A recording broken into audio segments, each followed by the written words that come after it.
on behalf of LH Patil English Medium School, Jalgaon, would like to welcome our Jain Samni, Dr. Suyash Nidhi ji, and Jain Samni, Suyog Nidhi ji. It is our privilege to have these great personalities with us today.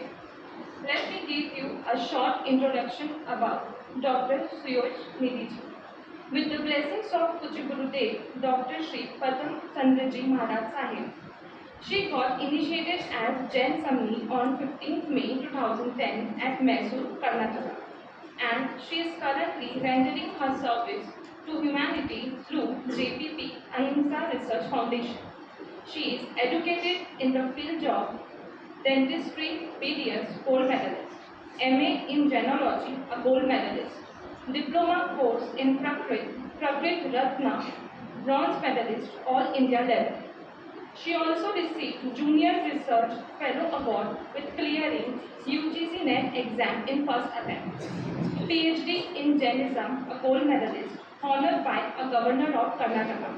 Now she is pursuing postdoctoral research. She is a yoga instructor, helping many youngsters to develop good health and mental stability. She has the ability to speak many languages of India. She can connect the principle of Jainism easily and it appeals to youngsters rapidly. Now she is well versed past life regression, Reiki, pranic healing and other alternative techniques. Thousands of youngsters have benefited with the simple techniques taught by her to enhance memory power, improves one's intelligence and many more. She has conducted hundreds of meditation camps across the world with many one-to-one sessions with therapeutic results. She also teaches how to attain self-mastery and become an alchemist. She believes that every soul has innate qualities to grow and achieve ultimate goals. It is our privilege to have you amidst us today to inspire our students. Now, I would like to hand over the mic to Samni Dr. Suyash Nidhi. My grateful venerations to all the Acharyas and Guru Bhagavans. Today, good morning everybody. Good morning, ma'am. So when you say good morning, what would happen? Whenever you say somebody good morning, what would happen? I always would like to have a two-way conversation. It is so boring to have one-way conversation. So whenever you say good morning, what kind of energy do you get? Are you happy?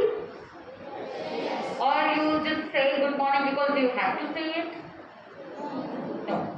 Do you say it with all the feelings? Do you really feel this is a good morning? Yes. Is it good or bad? Good. So somebody asked a question.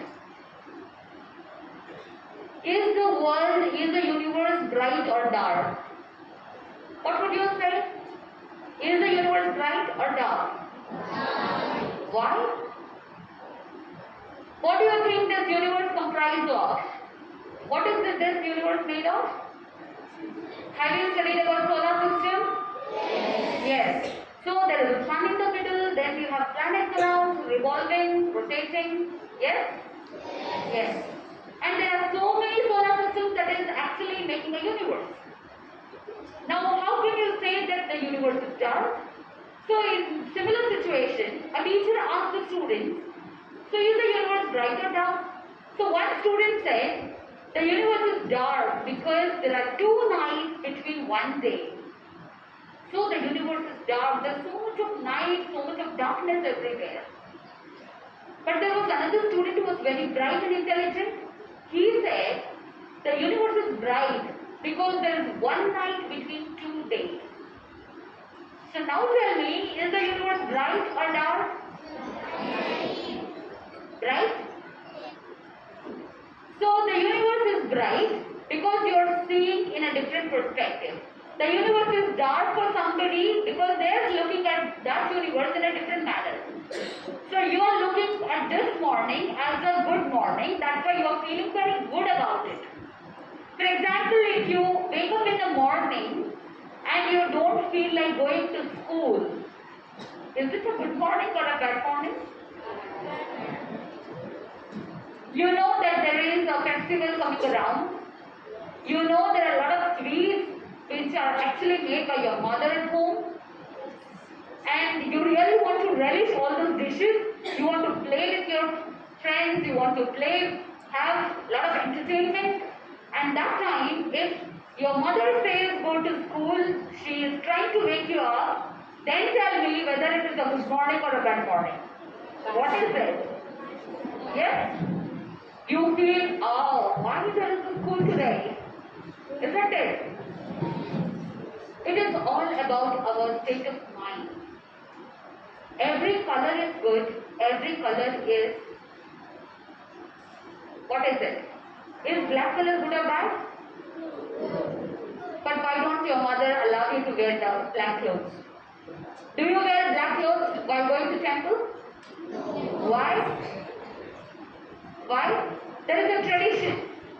So it is all about your belief, it is all about your state of mind. You have thought that this color is good, you have thought that this color is bad. But nothing is good and nothing is bad, it is only in our mind. So today, we will talk about, actually I was told to talk about the values of values, and again, how to actually enhance your studies, right? विद्या कैसे प्राप्त होना है? विनय और विवेक ही विद्या की जननी है. Values को कैसे value करना है, हम अपने भीतर संस्कारों को कैसे जागृत करना है, ये सारी चीजें हमको बात करनी है. So I'll go with Hindi English. Is it okay if I go with Hindi English together? Yes. You all fine with both the languages? Yes. So संस्कार किसे कहते हैं? बचपन से सुन रहे हैं ना, छोटे थे तब से सुन रहे हैं कि अच्छे संस्कार होने हैं, you should have good values, you have value education subject as well. So संस्कार किसे कहते हैं? What is it? Can anybody tell me? You can raise your hand. What is संस्कार? Can anybody tell me? Yes? Good manners. What else? What is संस्कार? What are values? Good mannerism. और कोई कुछ बोल सकता है? So many people, all are intelligent here. Can anybody tell me? Yes?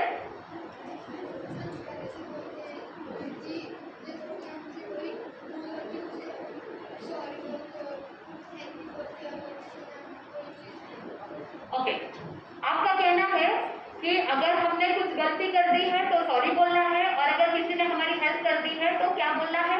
Thank you बोलना है. So it is again a good mannerism and understanding that you have realized your mistakes and you're saying sorry for that. What else?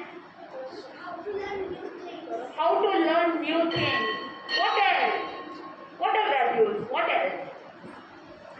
और क्या हो सकता है? To value someone, respect someone. अच्छा, मुझे एक बात बताइए, संस्कार कोई वस्तु है, कोई चीज है जो बाजार में मिलती है? तो कहाँ से आता है? कहाँ से आता है? पड़ोसी से. और किससे आता है? You are open to say whatever you feel like. Okay, अभी तो हम बोल रहे थे ना गुड मैनरिज्म, तो ये सबको एक साथ बोलना चाहिए क्या? पेरेंट्स और टीचर्स.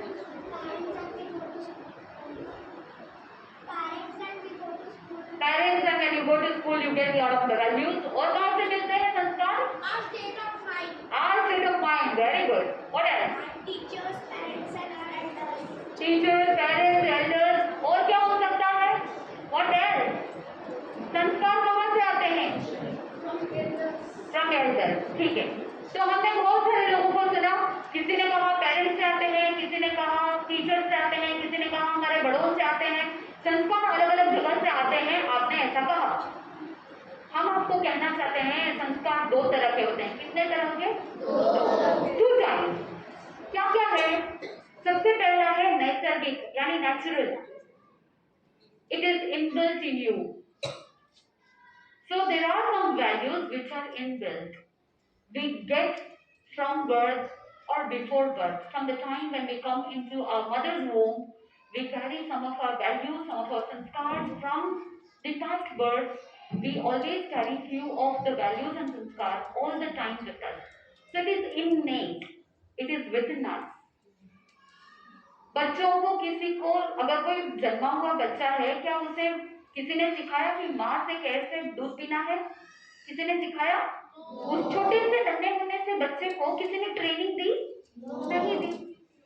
आपको बेसिक चीजें पता है, तो वो सारी चीजें कोई नहीं सिखाता है, वो अंदर से आता है।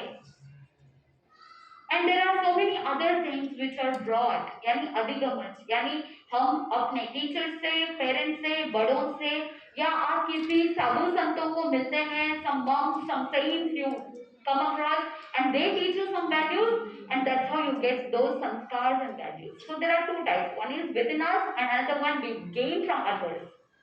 अब मान लीजिए मिट्टी के अंदर किसी ने संतरे का बीज डाला है, ऑरेंज, तो अगर ऑरेंज का बीज डाला है तो पौधा कैसा होगा, प्लांट कैसा होगा? ऑरेंज। क्या मैंगो का पौधा आएगा? No. How is the segregation done? So that soil will discriminate and there are so many other qualities. मिट्टी में ऐसा कोई कंपार्टमेंट नहीं है कि ये ऑरेंज के लिए ये न्यूट्रिशन है, मैंगो के लिए ये न्यूट्रिशन है, एप्पल के लिए ये न्यूट्रिशन है, ऐसा कहीं भी कोई सेग्रीगेशन या कंपार्टमेंट नहीं है। लेकिन बीज के अंदर वो ताकत होती है, बीज के अंदर कैपेसिटी होती है कि वो अपने लिए जो जो चीजें चाहिए वो क्या कर लेता है? अब्सॉर्ब कर लेता है, ले लेता है। So that plant knows what all has to be taken. So that plant knows it needs chlorophyll, it needs sunlight, it needs water, it needs all the manure, whatever it needs, it will take it. That seed has a capacity. Similarly, we all are like seeds, aren't we? हम भी उस बीज के जैसे हैं ना? क्यों? क्योंकि हम भी हमारे लिए क्या क्या चीजें चाहिए हम क्या करते हैं? हम लेते हैं, अच्छा भी लेते हैं और बुरा भी लेते हैं। बुरा कम लेना चाहिए और अच्छा ज्यादा लेना चाहिए, लेकिन होता क्या है? उल्टा ही होता है, क्योंकि दुनिया को आप जब देखते हैं ना, सब उल्टा उल्टा चलता है और सब जगह पर सेल्फिशनेस देखने को मिलता है। तो अगर अच्छे संस्कार होने हैं तो सबसे पहला रूल क्या है? रिमूव सेल्फिशनेस, यानी स्वार्थ का क्या करना चाहिए? त्याग कर देना चाहिए, स्वार्थ को सीमित कर देना चाहिए। There should be a limit for selfishness. एक बार क्या हुआ कि एक राजा था, राजा ने देखा मेरे राज्य में, मेरे किंगडम में बहुत बड़े बड़े लेक्स है, पॉन्ड्स है, बहुत सारे अच्छे अच्छे तालाब है। उसको बैठे बैठे ना एक इच्छा, डिजायर जागृत हुई। उसने सोचा पानी का तालाब तो सबने देखा है, क्यों ना मैं दूध का तालाब बनवा दूं? किसका? कभी आपने सुना है कि दूध का तालाब हो, दूध का लेक हो, पॉन्ड हो? देखा अभी? तो राजा ने सबको आज्ञा दे दी, कल सुबह जैसे ही सनराइज होगा आप सबको क्या करना है? एक एक जग भर करके अपने घर से क्या लाना है? दूध लाना है, और उस नए वाले जो खाली लेक है, पॉन्ड बनाया है, उसमें सबको क्या डालना है? दूध डालना है। अब वो गांव के अंदर क्या था, एक आदमी था, उसने सोचा इतने सारे लोग दूध डालेंगे, मैं एक लोटा पानी डाल दूंगा तो क्या फर्क पड़ जाएगा? अगर दूध में कोई पानी डाले तो पता चलता है क्या? ध्यान से सोचना, दूध में अगर पानी मिला हुआ है, if any adulteration in the milk, will you get to know or not? Can you identify? जैसे टेम्परेचर को नापने के लिए थर्मोमीटर है, वैसे ही दूध का थिकनेस नापने के लिए क्या है? लैक्टोमीटर है ना? So with that lactometer you know how much is the quality of the milk. तो वहां पर अब तालाब में तो कोई लैक्टोमीटर डाल के देखेगा नहीं, तो लोगों ने सोचा सब लोग दूध डाल रहे हैं, एक व्यक्ति ने सोचा कि मैं एक लोटा पानी डाल दूंगा तो कोई फर्क नहीं पड़ेगा, इतने बड़े लेक में इतना सा पानी, कुछ नहीं फर्क पड़ता है। See, there was one negativity, one selfishness in that one person. ये नेगेटिव एनर्जी वाइब्रेशंस कैसे ट्रांसफॉर्म होते हैं? एक व्यक्ति ने ऐसा सोचा, फिर बाद में क्या हुआ? सुबह जब सनराइज हुआ तो सभी ने, मान लो ऐसे ही सबने सोचा कि मैं 1 लोटा पानी डालूं तो क्या फर्क पड़ेगा, 1 लोटा पानी डालूं तो क्या फर्क पड़ेगा। और जब राजा आया, सनराइज हुआ, सब कार्य कंप्लीट हुआ, राजा को इतनी खुशी थी कि आज उसे दूध का एक तालाब देखने को मिलेगा। और जैसे ही वो तालाब के पास गया, what did he found? He found the lake completely filled with water. तो हमको अपने ही सेल्फिशनेस को क्या करना चाहिए, लिमिट करना चाहिए, तभी हम अपने जीवन में आगे बढ़ सकते हैं। आप चिंतन कीजिए, you think about yourself, are you selfish और not? Many times you become selfish. अगर आपको पता है कि आपके बाजू में जो लड़की या लड़का जो भी बैठा है, उसके क्लास में टेस्ट में मार्क्स अच्छे आते हैं, वो ध्यान से सुनना। आपके पड़ोसी में जो भी बैठा है, आपको पता चलता है कि उसके एग्जाम्स में बहुत अच्छे मार्क्स आते हैं, वो रैंक होल्डर है या ए ग्रेड लाने वाला है, और अचानक से एग्जाम के टाइम में उसकी पेंसिल टूट जाती है। क्या हो जाती है? पेंसिल टूट जाती है। अब उसके पास दूसरी पेंसिल नहीं है। एक्चुअल में आपको तो हमेशा अपनी तैयारी साथ में बैकअप प्लान रहना चाहिए। जब आप एग्जाम के लिए जाते हो तो आपके पास हमेशा बैकअप प्लान रहना चाहिए कि अगर एक पेंसिल टूट जाए या उसका निब खराब हो जाए तो आपके पास बैकअप में क्या होना चाहिए? दूसरी पेंसिल, दूसरा पेन होना चाहिए। मान लो कि उसके पास एक ही पेंसिल थी, वो दूसरा बैकअप प्लान नहीं था उसके पास, और पड़ोसी हेल्प कर सकता था, लेकिन आपके मन में क्या भाव आएंगे? अगर इसको पेंसिल नहीं मिलेगी तो एग्जाम कैसे लिखेगा, फिर A+ ग्रेड रैंक कैसे आएगा? तो आपके मन में क्या जागृत हो गया? सेल्फिशनेस। कहीं ना कहीं ये बात होती है। और बहुत बार क्या होता है, आपका फ्रेंड आपको पूछता है कि भाई तुमने एग्जाम की तैयारी कर ली, पढ़ाई कर ली, तो आप क्या करोगे? कभी कभी सोचते हैं, ऐसे नेगेटिव थॉट्स आते हैं मन में। क्या सोचते हैं कि अगर मैंने कह दिया कि मेरी पढ़ाई हो गई तो वो मुझसे भी ज्यादा पढ़ाई कर लेगा, तो आप झूठ बोलोगे। बोलते हैं नहीं यार, मेरी तो बहुत पढ़ाई नहीं हुई है, थोड़ी बहुत हुई है, अभी करना बाकी है। तो सामने वाला क्या सोचेगा? हाँ, इसकी तो पढ़ाई कंप्लीट नहीं हुई है, चलो मेरी तो हो गई। तो ये सारा जो मैनिपुलेशन होता है, क्या ये फायदेमंद है? Are these the values? ये डे टू डे लाइफ में होता है। बहुत बार आप अपने ही फ्रेंड को या आपके क्लासमेट को नोट्स देने के लिए मना कर देते हैं, नहीं तुमको चाहिए तो तुम खुद मेहनत करो, तुम खुद लिखो, मैं मेरे नोट्स तुमको हेल्प करने के लिए नहीं देता हूँ। ऐसी सभी बातें होती है। आप जिस जगह पर बैठे हैं, कभी कभी हम भी उस जगह पे बैठे थे, राइट? तो हमको पता है क्या क्या हो सकता है स्कूल में, हॉस्टल में, कॉलेज में, कॉलोनी में, सब जगह सब कुछ चलता है। चलता है क्या? चलना चाहिए? चलना चाहिए क्या ऐसा? No. We all should grow together as a team. हम सबको एक दूसरे की हेल्प करनी चाहिए। हम जितना ज्यादा विद्या को, ज्ञान को बांटेंगे, हमारे अंदर वो ज्ञान बढ़ेगा। अगर आप किसी की हेल्प करते हैं, किसी को और समझ में नहीं आया है, आप अगर उसको वापस सिखा देंगे, समझा देंगे, तो आपका डबल रिविजन हुआ कि नहीं हुआ? हुआ। तो अगर संस्कारों की बात करते हैं, वैल्यूज की बात करते हैं, अगर सक्सेसफुल होना है तो सबसे पहली चीज होती है कि अपने को सेल्फिशनेस का क्या करना चाहिए? त्याग करना चाहिए। शिवाजी को आप सब जानते हैं? आज देश का गौरव है। क्यों? क्योंकि उनकी माता कौन थी? जीजाबाई। उनकी माँ जीजाबाई ने उनके अंदर बचपन से वो संस्कार दिए, ऐसे संस्कार दिए कि वो छत्रपति शिवाजी बने और देश का गौरव बने। ठीक वैसे ही बचपन से ही हमारे अंदर संस्कार होते हैं, लेकिन जब एक बच्चा जब माँ के गर्भ में आता है, child comes into mother's home, उसी समय से संस्कार चालू हो जाते हैं। उदाहरण के लिए आता है अर्जुन। 5 पांडव का नाम पता है आपको? उसमें से एक है अर्जुन, जो बहुत फेमस है। किसके लिए? What is Arjun famous for?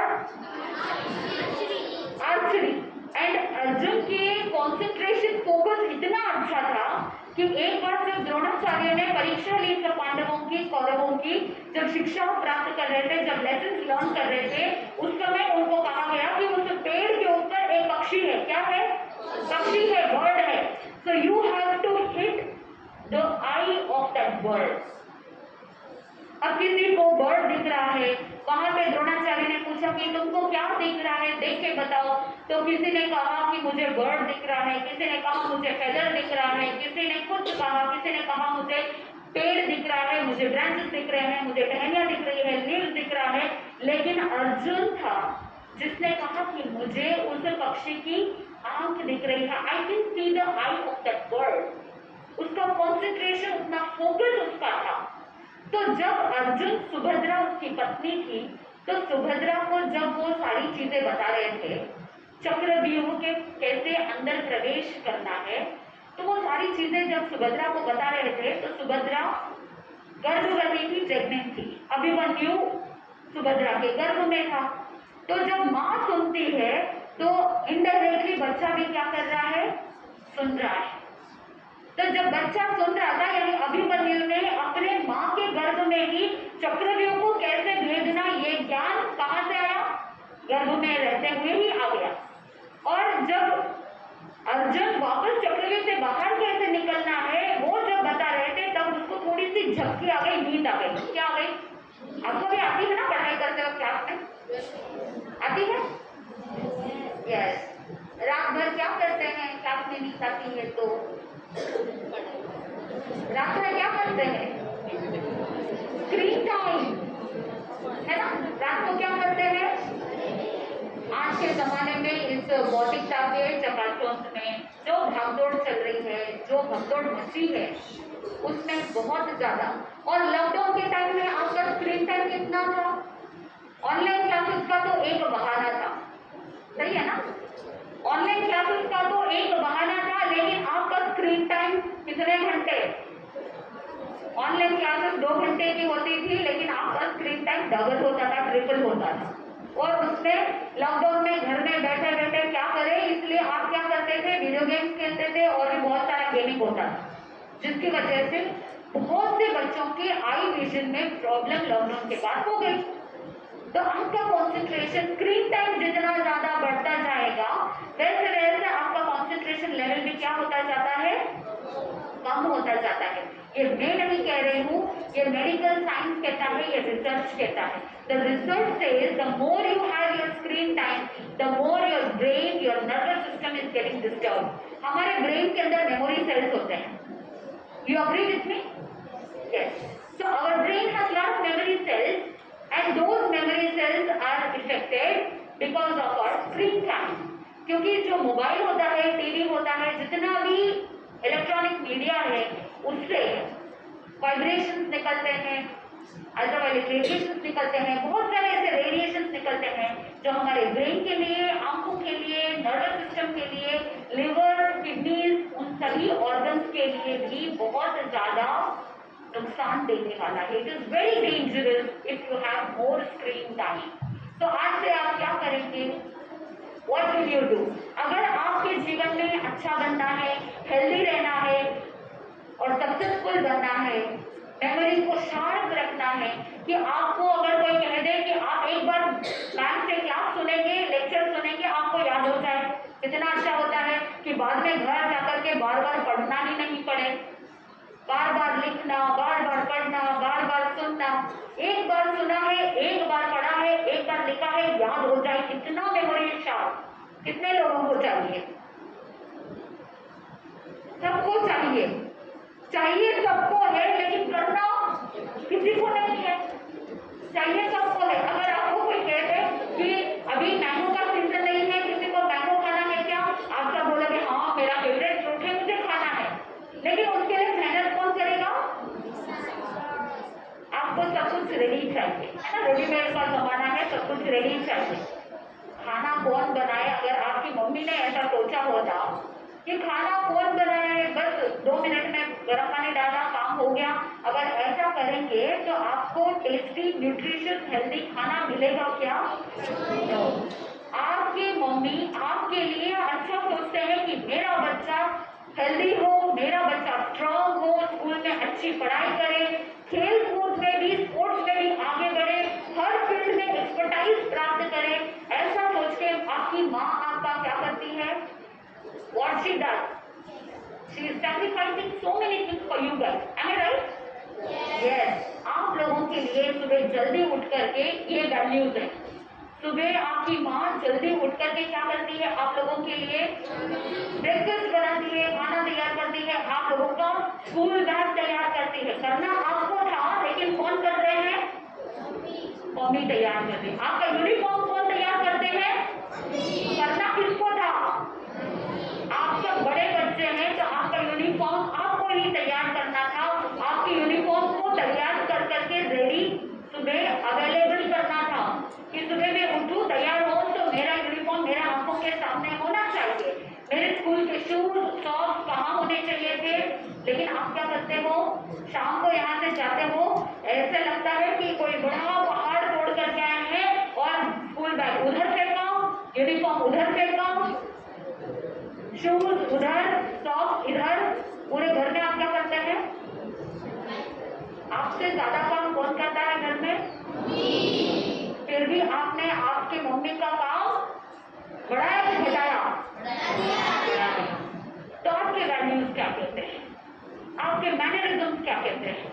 आपके संस्कार क्या कहते हैं? कि आपका जीवन कितना ऑर्गेनाइज होना चाहिए कि जहां बुक्स होनी चाहिए वहां पर बुक्स होनी चाहिए, क्योंकि ज्ञान देने वाला है, विद्या देने वाला है, तो जिस स्थान में उसको होना चाहिए आप क्या कर देते हो? स्कूल बैग को फेंकते हैं या नीटली जाकर के स्टडी रूम में, या आपके जहां पे आपके घर में जहां रखा जाता है वहां रखते हैं? सच में स्टडी टेबल। Very good. और बहुत से ऐसे बच्चे हैं जो सॉक्स इधर फेंक देते हैं, उधर फेंकते हैं। मम्मी मुझे भूख लगी है, दौड़ते हैं, हाथ धोया नहीं धोया, पैर धोए नहीं धोए, क्लीननेस को देखा नहीं देखा, आप कहाँ घुस जाते हो? किचन में घुस जाते हैं। लेकिन आपको ये छोटी छोटी चीजें हैं जो वैल्यूज सिखाती है। The more you are organize, the more your mind work. आप मान लो अगर आपको कल मैथमेटिक्स का एग्जाम है और अगर आपको पढ़ने के लिए मैथमेटिक्स की बुक मिलेगी नहीं, घर में खो गई है, कैसा होता है? कैसा होता है? कल एग्जाम है, आज अगर आपकी बुक गुम हो गई है, नोट्स अवेलेबल नहीं हो रहे हैं, इधर उधर मिसप्लेस हो गया है, क्या करोगे आप? अगर वही ऑर्गेनाइज्ड रखते, जहां रखना था वहीं रखा हुआ होता, तो आपको वो नोट्स भी मिल जाते, बुक्स भी मिल जाते। तो कहने का मतलब ये है कि आपका जीवन फोकस्ड होना चाहिए, आपकी चीजें ऑर्गेनाइज्ड होनी चाहिए। जब आप ऑर्गेनाइज्ड रहेंगे, व्यवस्थित रहेंगे, तभी आपको भी आनंद आता है और आपके मम्मी पापा को भी आप पर प्राउड फील होता है। ओके, मेरा बच्चा स्कूल जाता है, वापस घर आता है, फिर भी कितना ऑर्गेनाइज्ड। सोने के टाइम में सोना है, उठने के टाइम में उठना है, पढ़ाई के टाइम में पढ़ाई करना है और खाने के टाइम में खाना खाना है, खेल कूद के टाइम में खेलना है। Everything is important. Don't mark my words. Everything is important. अगर कोई सोचे कि मेरे को खेलना कूदना नहीं है, मैं दिन भर बैठ के पढ़ाई करूं, is it possible? No. Body को फिजिकल मूवमेंट्स भी चाहिए, फिजिकल एक्टिविटी भी चाहिए, नहीं तो बॉडी के मसल्स वीक हो जाते हैं। अगर बॉडी के मसल्स को स्ट्रॉन्ग रखना है तो बॉडी को फिजिकल एक्टिविटीज भी चाहिए। इंडोर गेम्स के साथ साथ आउटडोर गेम्स भी चाहिए। इसीलिए आपके स्कूल करिकुलम के अंदर आउटडोर गेम्स होते हैं कि नहीं होते हैं? होते हैं। क्या आप उसमें इंटरेस्टेडली पार्टिसिपेट करते हैं? कुछ बच्चे करते हैं और कुछ बच्चे करना है इसीलिए करते हैं, होल हार्टेडली नहीं कर पाते। सक्सेसफुल वही बच्चा होता है जो हर क्षेत्र में आगे बढ़ता है। नहीं तो आप कहोगे मेरे आज पैर दुख रहे हैं, आज मेरे भूख लग रही है, मेरा पेट दुख रहा है, एग्जाम आते ही सारे नाटक शुरू हो जाते हैं, है ना? होते हैं कि नहीं होते? So you will have to decide what you actually have to do. So it is you who have to understand that you have to grow. तो उसके लिए आपको सेल्फिशनेस का त्याग करना है, छोड़ना है। और दूसरा मैंने क्या बताया आपको, क्या करना है, ऑर्गेनाइज्ड रहना है। तीसरी बात मैं आपको बता रही हूँ कि आपके जीवन में कोई गोल होना चाहिए, एम होना चाहिए। बच्चे हैं फिर भी आपके जीवन में एक गोल सेट होना चाहिए, लॉन्ग टर्म गोल और शॉर्ट टर्म गोल। मेरे लाइफ में मुझे क्या करना है। आपको अगर कोई पूछे कि बड़े होके क्या बनना है, what would you say, what would you say, what would you want to become. कोई कहेगा आईएएस ऑफिसर बनना है, कोई कहेगा डॉक्टर बनना है, और कुछ लोग कह देंगे आई डोंट नो, अभी तक कुछ डिसाइड नहीं किया है। हर एक को अपना अपना लक्ष्य होना चाहिए। वो लॉन्ग टर्म गोल है, आईएएस ऑफिसर बनना, डॉक्टर बनना, इंजीनियर बनना, जो भी बनना है, इंटीरियर डिजाइनर बनना है, ज्वेलरी डिजाइनर बनना है, whatsoever, it is a long term goal. But short term goal अभी के लिए क्या है, अभी के लिए एग्जाम टाइम नजदीक आने वाला है, तो शॉर्ट टर्म गोल है कि मैं एग्जाम के लिए अच्छे से पढ़ाई करूं। अगर कोई फुटबॉल गेम खेल रहा है, आप सबको फुटबॉल गेम देखना पसंद है, खेलना पसंद है, तो जब फुटबॉल गेम होता है तो आपको पता है कि फुटबॉल गेम में एक गोल पोस्ट होता है राइट। अगर मान लो कि फुटबॉल गेम के अंदर गोल पोस्ट नहीं है, बिना गोल पोस्ट फुटबॉल खेल सकते हैं क्या? Why? You can't score. If there is no goal post, कैसे खेलेंगे? गोल कैसे स्कोर करेंगे? पॉसिबल नहीं है। So if you have to play a football game, then there is a goal post which is very important. Similarly, अगर आपको अपने life रूपी गेम को खेलना है, see everyone's life is also a game. So you are playing your life game, I am playing my life game. Yes? So if I don't have a goal post, if I don't have a aim goal in my life, how will I play my game? So if you have to play your life very wisely, beautifully, then you need to have a goal. तो अपने लक्ष्य को निर्धारित करना है। और आगे के लिए बताया जाता है कि आपको अगर अपने लाइफ में वैल्यूज को डेवलप करना है, तो जो बार बार गुस्सा आता है ना, पर छोटी छोटी बात से, कितने बच्चों को गुस्सा आता है? Wow, beautiful. किसी ने कहा ना आपको आज तक गुस्सा आता है तो ब्यूटीफुल? किसी ने बोला ना आज तक? सबको गुस्सा आता है। टाइम पे अगर खाना नहीं मिले तो गुस्सा आता है, टाइम पे अगर आपकी डिमांड पूरी नहीं हो तो गुस्सा आता है, आपके मम्मी पापा आपके डिजायर्स को, आपकी इच्छाओं को, आपके डिमांड्स को पूरी नहीं करे तो गुस्सा आता है। और बहुत सारे रीजन है, लिस्ट बनाने जाओ तो यहाँ से लेकर यहाँ तक बड़ी लंबी लिस्ट बन जाती है। इतने सारे रीजन से आपको गुस्सा आना चाहिए। लेकिन कहा जाता है कि जितना ज्यादा आप गुस्सा करेंगे, जितना ज्यादा आवेश में जाएंगे, you are wasting your energy. आपके गुस्सा करने से दूसरों को नुकसान नहीं है।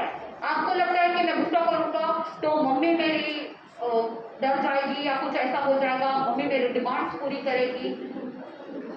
दूसरों का नुकसान नहीं होता है। अगर हम गुस्सा करते हैं तो नुकसान किसका? हमारा।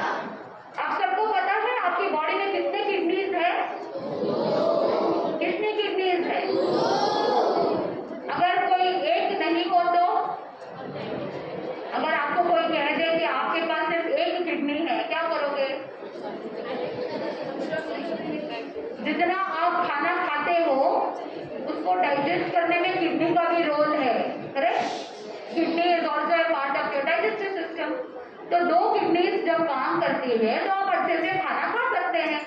वही अगर आपको कह दिया जाए कि आपकी बॉडी में दो नहीं एक ही किडनी है, तो जितने मजे से आप खाना खाते हो क्या खा सकते हैं? ऑटोमेटिकली उसकी क्वांटिटी क्या हो जाएगी? हाफ हो जाएगी। और वही अगर आपकी किडनी बीमार है तो क्या हो जाएगी? क्वांटिटी और भी कम हो जाएगी। फिर आपके जो शो मौज मस्ती से जो खाना खाते हैं वो सब क्या हो जाता है? बंद हो जाता है। अगर आप बार बार गुस्सा करते हैं, आपको पता है कि हमारी जो ये किडनी होती है ना, इतना छोटा सा ऑर्गन है, उसके ऊपर एक ग्लैंड होता है, एड्रिनल ग्लैंड। जैसे ये मान लो कि ये किडनी है और इसके ऊपर ये मेरा जो हाथ है ना ऐसे, तो ये ऊपर का जो हिस्सा है वो adrenal gland as it is वैसे ही बैठा हुआ रहता है किडनी के ऊपर। आप जितनी बार गुस्सा करेंगे, जितनी बार आप डरेंगे, बार बार आप स्ट्रेस में जा रहे हो, ओ मैं पढ़ाई मेरी नहीं हुई है, मैं कैसे एग्जाम दूंगा, मैं कैसे करूंगा, क्या होगा, कैसे होगा, या अगर इधर कहीं कोई काम आ गया आप डर डर के थर थर कांप रहे हैं, या बार बार गुस्सा कर रहे हैं, चिड़चिड़ कर रहे हैं, जोर जोर से चिल्ला रहे हैं, बार बार ये नेगेटिविटी जब जब आती है तो क्या होता है, आपकी किडनी के ऊपर जो ये एड्रिनल ग्लैंड है जो आपके बॉडी को एनर्जी देता है, स्टोर हाउस ऑफ एनर्जी कहते हैं उसे, उसके अंदर से क्या निकलते हैं, हार्मोन्स निकलते हैं ताकि आपका स्ट्रेस, आपका गुस्सा शांत हो सके। तो body has a mechanism, body knows how to defend itself. तो आप बार बार करेंगे तो क्या होगा, स्टोर हाउस ऑफ एनर्जी क्या होगा, आपके पॉकेट में 10 रुपए थे, आपने सुबह 2 रुपीज का कुछ चीज ले लिया, 5 रुपीज का कुछ और ले लिया, पूरे 10 रुपए खत्म होने वाले हैं। अगर आप बार बार उसको यूज करेंगे तो पैसे क्या हो जाएंगे, जल्दी खत्म हो जाएंगे ना, पैसे की भाषा जल्दी समझ में आती है, am I right? Yes. 10 रुपए की क्यों बात करें, अगर कोई 1000 रुपए की बात करे तो भी it is so easy to finish it, right? अगर आपको कोई 1000 रुपए दे दे और अगर आपको कह दे कि आज आपको स्कूल की छुट्टी है, आपको शॉपिंग पे जाना है, क्या करोगे, शॉपिंग पे जाके आओ फटाफट, आपको क्या क्या चीजें चाहिए, जो जो आपको अट्रैक्टिव लगता है, जो जो चीजें पसंद है, you love toys, you love games, you will take everything and finish off that money. ठीक वैसे ही जैसे ही आपने पैसे को खत्म कर दिया, वैसे ही अगर आपने बार बार गुस्सा किया, बार बार चिड़चिड़ कर रहे हैं, बार बार चिल्ला रहे हैं, आपके एड्रिनल ग्लैंड में जो 1000 रुपए रूपी जो स्टोर ऑफ एनर्जी है ना, वो सारा 1000 किलो कैलोरीज जितना भी एनर्जी उसके अंदर है वो सब क्या होता जाएगा, खाली होता जाएगा। अगर एनर्जी हाउस खत्म हो गया तो आपके पास ताकत बचेगी क्या, नो। क्या आप हेल्दी, स्ट्रॉन्ग, एनर्जेटिक रह पाएंगे? कितना नुकसान हुआ गुस्सा करने से, दूसरों का या खुद का?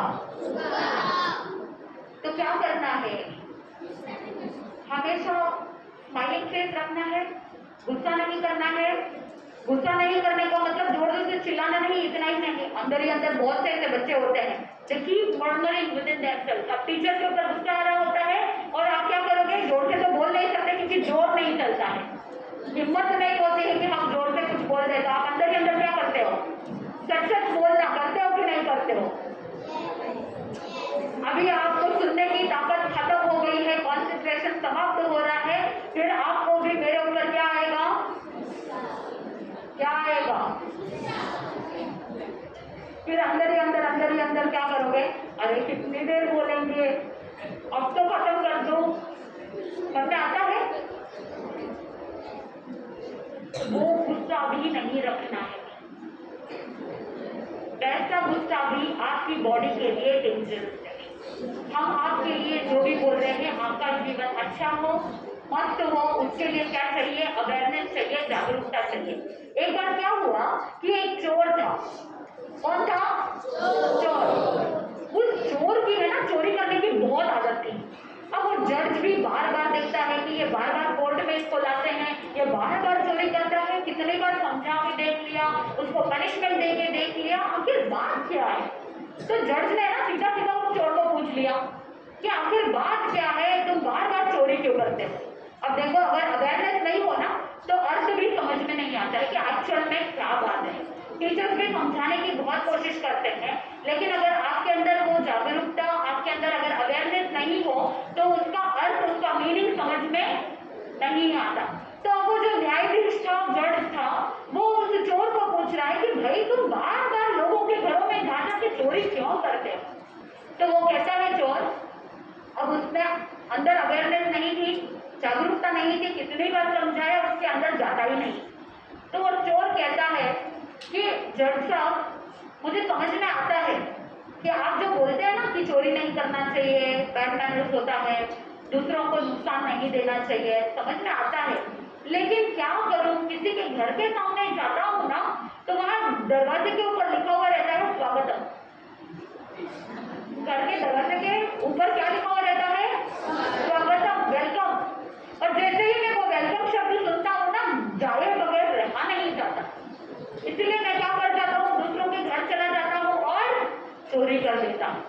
This is called lack of awareness. बार बार आपको टीचर्स भी समझाते हैं, पेरेंट्स भी समझाते हैं, बड़े भी समझाते हैं, बार बार आपको कहते हैं अंदर वैल्यूज होने चाहिए, संस्कार होने चाहिए, अच्छे मैनरिज्म्स होने चाहिए। जब जो आप सुन रहे हो उसको ध्यान से सुनना चाहिए, आपके लाइफ के लिए बहुत इंपॉर्टेंट है। लेकिन अगर अवेयरनेस नहीं है तो उसके लिए कोई वैल्यू नहीं हो पाती। इसीलिए आप अपने भीतर अवेयरनेस को जागृत करेंगे, क्योंकि बचपन में जितना अवेयरनेस क्रिएट कर सकते हैं ना, उतना बड़े होने के बाद नहीं कर सकते। क्योंकि रिसर्च कहता है कि जो 7-8 साल का जो बच्चा होता है या 10-12 साल का जो बच्चा होता है ना, वो 1 साल के अंदर अंदर 70,000 से लेकर के 1 लाख पिक्चर्स हम देखते हैं। कितने? 1 साल में 70,000 to 1 लाख पिक्चर्स हम तो अगर ज्यादा नेगेटिव पिक्चर्स देखेंगे, नेगेटिव दृश्य देखेंगे तो भावना कैसी होगी? नेगेटिव। तो see positive, think positive and stay positive so that you can become successful. छोटे बच्चे जब अपने जीवन को बदल सकते हैं ना, बड़े होकर नहीं बदल सकते। छोटा पौधा होता है, उसको आप बेंड कर सकते हो। छोटे पौधे को अगर आपको किसी ने कह दिया छोटा सा प्लांट है, उसको उखाड़ना है, ग्रास को उखाड़ना है, निकालना है, पॉसिबल है? यस। और अगर आपको कोई कह दे कि इतने बड़े पेड़ को उखाड़ना है, पॉसिबल है? नहीं है। तो बचपन में जो चीजें नेगेटिविटी है उसको हम क्या कर सकते हैं? उखाड़ करके फेंक सकते हैं। तो start analysing yourself, start looking at yourself. मेरे अंदर क्या क्या क्वालिटीज है, मेरे अंदर कौन कौन से ऐसे दुर्गुण है, मेरे अंदर कौन कौन सी ऐसी नेगेटिविटी है जिसको मुझे निकालना है, और उसको जल्दी से जल्दी क्या करना? निकाल के फेंक देना। जितनी ज्यादा नेगेटिविटी आप निकालोगे और पॉजिटिविटी लाओगे, आपका लाइफ बहुत पॉजिटिव होगा। आपके जीवन में वैल्यूज होंगे, आपके जीवन में वैल्यूज होंगे तो लोग भी आपका रेस्पेक्ट करेंगे, वैल्यू करेंगे, तो आपका लाइफ बहुत अच्छा होगा। आप सबके लिए बहुत बहुत शुभकामना। All the best for your exam, और आपका जीवन अच्छा हो, मंगलमय हो। इसी मंगल भावना के साथ इसमें अपने शब्दों को विराम देंगे। सबसे पहली बात, जब हम संस्कारों की बात करते हैं तो संस्कार कितने टाइप के होते हैं? हाथ से हाथ खड़ा करना है। संस्कार कितने टाइप के होते हैं?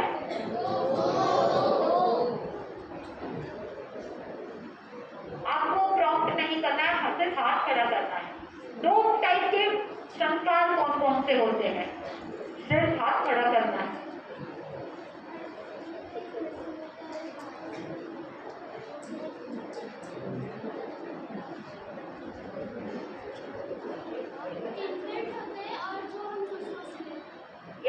संस्कार 2 टाइप के होते हैं, एक इनबिल्ट होता है और दूसरा है जो हम बाहर से लेते हैं।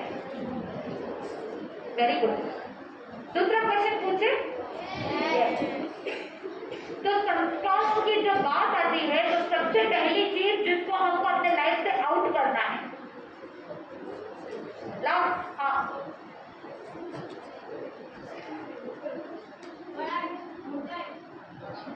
क्या? सेल्फिशनेस को क्या करना है? अपने लाइफ से बाहर कर देना है। Very good. उसके बाद लास्ट क्वेश्चन पूछूंगी, बहुत सिंपल है कि एक 7-8 साल का बच्चा 1 साल में कितने दृश्य देखता है? 70,000 to 1 lakh. 70,000 to 1 lakh. Okay. Last one more question. Yes. Okay. तो बच्चे जब छोटे होते हैं तब बैड हैबिट्स को निकालना आसान होता है या बड़े होने के बाद?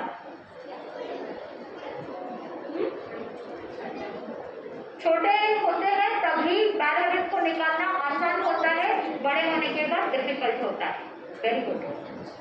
5th question, last and final.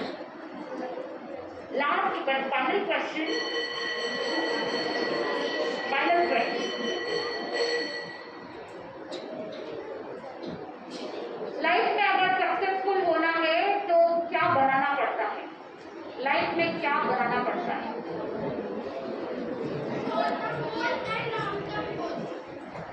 क्या? Short-term goal and long-term goal. Very nice. Short term goals and long term goals.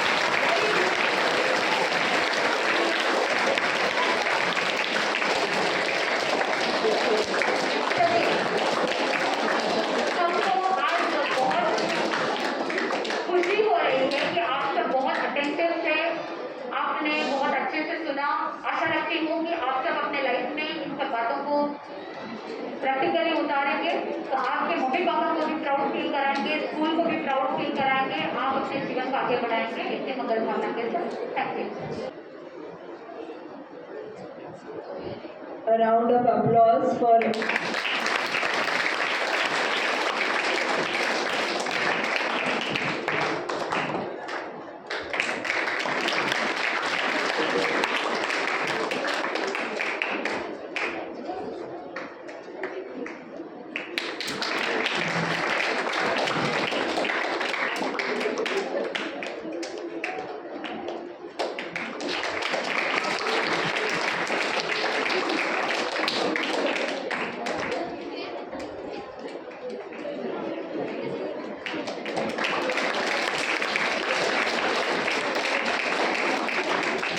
thank you all of you.